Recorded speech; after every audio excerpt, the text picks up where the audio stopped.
Napakahalaga pa naman daw para sa Okay, Bicol Region na go. magkaroon ng malaking ospital. Habang nanonood ng balita, mag-apak-apak tayo. So, ang kaya nang itong available natin is about Sakit. 3 to 400 lang. So, malaki ang backlog natin. Kaya, Pero taste lang. Shout out kay Edgar Sisikapin daw ng na nagpadala DPWH sa ang akin Bicol ng Regional Medical healing Center mat sa na to. susunod na taon. Pinamamadali na rin ni Gizo ng Kibin. pagpupulis sa isang bahagi ng Maharlika Kibin, dito ka. Albay. Eh, Sarado ang isang lane, lubak-lubak yan din po. at sira ang daan. paspasan nga lahat to. po ah. Kasi pagdating ng Holy Week, tapos may mga close lanes ka dito, tapos tayo sa traffic dito. Ha? Napakan kita.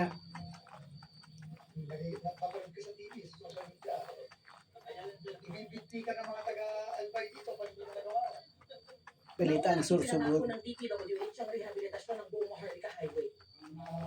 Iniutos sa Marine Transportation Secretary Giovanni Lopez sa Civil Aviation Authority of the Philippines. Kailangan makaisang oras ako. 200 to 300 million pesos ang Nagkakakanito. sa issue ng Bicol International Airport sa National Kinakalyo na yung Corporation of paa the ko Philippines. pero Limitado masakit na pa rin. gamit sa kanilang runway dahil sa gabal na transmission line.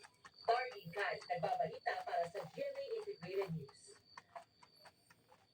Ipasusubasta ang 8 pang luxury vehicles na mag-asawang kontratista Vizcaya ngayong Pebrero. Ayon sa Bureau of Customs, gagawin ang option sa February 11.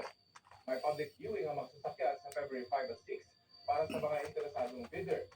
Bukod sa 8 sasakyan ng mga Vizcaya, may 2 sports car din na isasama sa auction. Noong Nobyembre at Disyembre, ipinasubasta na rin ng Bureau of Customs ang iba pang mamahaling sasakyan ng mga Vizcaya.